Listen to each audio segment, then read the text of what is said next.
আজই ডাউনলোড করুন আর এনজয় করুন আপনার পছন্দের শো। আসল বরটাকে আটকাতে পারলে না কেন? সে তোর কেউ না। না, আমি যাবো না কলকাতায়, আমি যাবো না ওই মিচিমিচি শ্বশুর বাড়িতে। হ্যাঁ, এই পোড়ার মুখী মেয়ে, এই পোড়ার মুখী মেয়ে, মিচিমিচি শ্বশুর বাড়ি কি রে? হ্যাঁ, এতদিন ওকেনে থেকে এসে এখন তোমার মুখে এই কথা? আর ওকেনে যাবি না তো কোথায় থাকবি? এখানে শালা জন্ম থেকে বাপের অন্ন ধ্বংস করবি? হ্যাঁ হ্যাঁ, তাই থাকবো, আমি আমার বাড়িতে থাকবো। লক্ষ্মী ছড়ি, অনেক বদনাম সহ্য করেছি তোমার, অনেক বদনাম। বাড়ি যাবার নাম শুনলেই তোমার যত বাহানা, তাই না? জামাই তোমাকে এখানে পরীক্ষা দিতে রেখে গেছিল, আমার পরীক্ষা দেওয়া হয়ে গেছে, এবার আমরা তাকে বলবো সে যেন তোমাকে নিয়ে যায়। শোনো লাজুর বাপ, তুমি আজকেই জামাইকে ফোন করবে যেন আজকেই মেয়েকে এখান থেকে নিয়ে যায়।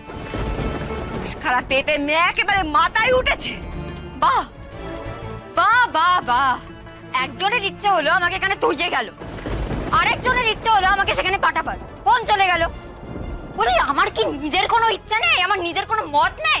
কেন শুনবো আমি তোমাদের কথা? এই, আমি বলছি তাই তুই শুনবি? নেই, তোমার কোনো ইচ্ছে নেই। অনেক সয়েছি তোমার আহ্লাদীপনা আর তোমার এই নেকা পড়ার নাটক। দিয়ে দিছি তোমায়, শ্বশুরের ঘর করবে সেইটাই শেষ কথা। অনেক দিন আছো এ বাড়িতে, এর মধ্যে সে বাড়িতে কিছু ঘটেছে কিনা তুমি জানো? হ্যাঁ, জামাই তো এই কয়েক সপ্তাহে আসেনি, সে খোঁজ নিয়েছে কিনা তাও আমরা জানি না। তখন তো তারা তোকে মেনে নেয়নি, এখন জামাই যদি তাদের দলে ভিড়ে তখন তুমি কি করবে? নিজের কপাল পোড়াবে? হ্যাঁ, সে তো আমার কপাল সেদিনই পড়েছে যেদিন ডাকাত পড়েছিল আমার বের গাড়িতে। বরটা আলাদা হয়ে গেল আমার থেকে, তারপর থেকেই তো সেই পোড়া কপাল নিয়ে আমি এর দুয়ার তার দুয়ার ঘুরছি, আর থেকে থেকে ঘাট ডাকা খাবার হুমকে শুনছি। লাজু, এ তোরে ঘাট দেখা দিয়েছে? বল মা বল, কি রে লাজুমা, তোর সৌরভের লোকেরা তোকে তাইরে দিচ্ছে নাকি? ওই তুই এসে থেকে তো আমার কিছু বললি নে, সে জামাই তো হাত ফসকে পাইলে গেল। তুই যদি আমার একবারে বলতিস মা, আমি তাহলে ছাড়তাম নাকি? না ছাড়ার হিম্মত যখন আছে তখন আমার আসল বরটাকে আটকাতে পারলে না কেন? সে কেন চলে গেল? তাকে কেন তাইরে দিলে তোমরা? খবরদার লাজু, খবরদার বলছি, তার নাম তুই মুখে আনবি নে। সে তোর কেউ না, কলকাতার এরাই তো সৌর ঘর। জামাই কত ভালো তুই চোখে দেখিস রে। হ্যাঁ, সে তো লেখাপড়া করাচ্ছে, তোকে পরীক্ষা দেওয়াচ্ছে, তোমার সব আবদার সে মেটাচ্ছে। দেখো না তুমি? মোটেই না, তারা পড়াশোনা করাচ্ছে যাতে আমি লেখাপড়া শিখে নিজের পায়ে দাঁড়িয়ে তাদের ঘাট থেকে নেমে যাই। সেখানে সকলকে বলা হয় এই মেয়েটা এ বাড়ির আশ্রিতা। আমি কেন আশ্রিত হয়ে আমার জন্ম কাটাবো? কাটাবো না। হ্যাঁ, পড়ার মুখী, কি বললি? এই দাঁড়া, এই আরে ছেড়ে দাও ছেড়ে দাও, ওরে যেতে দাও, যেতে দাও ওরে। কি কথা বলে গেল? কি বললো সর্বনাশী, তুমি শুনলে? এখন কি ভাবতেছে ও? কি মতলব ঘুরতেছে ওর মাথায়? সে আমি জানি নে। দেখো আমার মাথা কান এখন গরম হয়ে আছে, এখন যত জোর করবে তত জেদ বেরিয়ে যাবে। একটু জিরোক, মাথা কানা ঠান্ডা হোক, তারপর ধীরে সুস্থে কথা বলা যাবে। এখন দেখো আমার যে খুব ভয় করতেছে।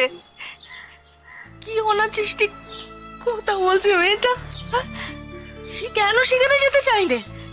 জামাই এত ভালো, ওকে কত ভালো রেখেছে, সেখানে তার খাওয়া পড়ার কষ্ট নেই, তবুও সে সেখানে যেতে চায় না। কি ওর মাথা কালা কাচ্ছে বলো দেখি? সত্যি যদি মেয়ে আর ও বাড়িতে না যায় তাহলে কি হবে? সে সুদে হতভাগার বাড়ির লোকও তো সে মেয়ের আর ঘরে নেবে না। তখন এক রাত হতেই নেয়নি, আর এখন একদিন বাদে গেলে তো পুরো খেয়ে দিয়ে দেবে রে। কি যে করে মেয়েকে নিয়ে আমি জানি না, তোরই কলসিনে ডুবে মরতে ইচ্ছে করে আমার। উল্টো পাল্টা ভেবো নে, দেখো উপায় ঠিক একখানা হয়ে যাবে। এখন না ওরে বেশি চটিও নেই, তুমি করে একটাই যদি কিছু করি বসে,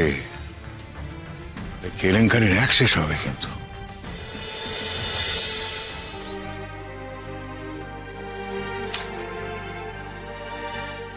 ওকে ফোন করতে ভয় করছে। আমি তো ঠিক করেছিলাম পরীক্ষা শেষ হলে ওকে ফোন করব। আচ্ছা ওই লোকটা কেমন লোক?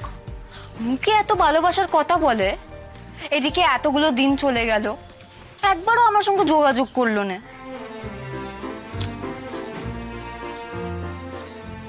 মানছি ফোন নাম্বারটা ওর কাছে ছিল না, কিন্তু এই বাড়ির পথখানা তো চেনে, একবার এলো না কেন?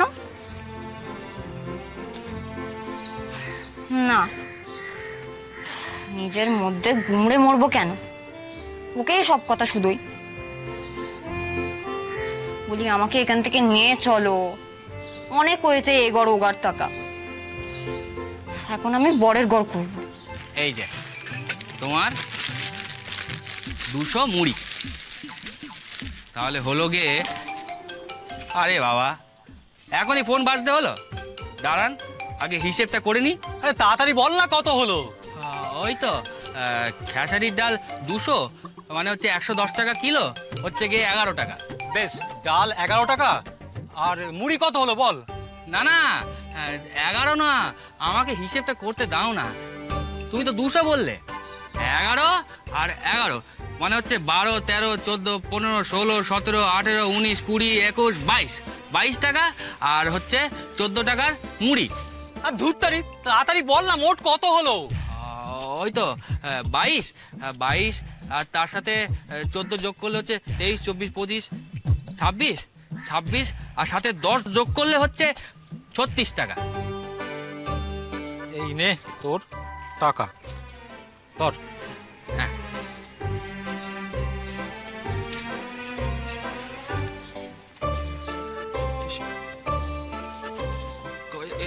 এ তো কম দিলে গো।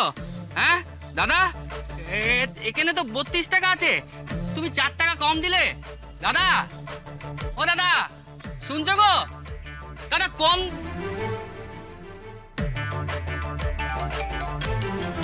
তোর বাবা, বারবার ফোন আসছে, যার জন্য ফোনটা নিলুম সেই তো ফোন করে নে।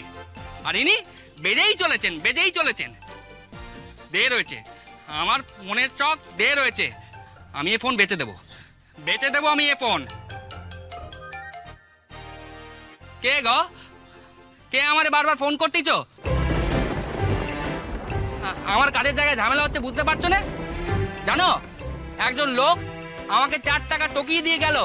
তুমি তোমার এই 4 টাকার হিসাব মেলাও সারাটা জীবন ধরে, আর এই লাজু মোড়ে পেতনি হয়ে যাক। ও কি রে, আমি কার গলা শুনছি রে?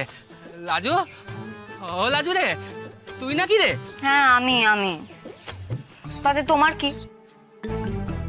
খবরদার বলছি, যদি গদ হয়ে আমাকে ভালোবাসার কথা কয়েছো, তাহলে এই ফোনের মধ্যে দিয়ে আমি তোমার গলা টিপে দেবো।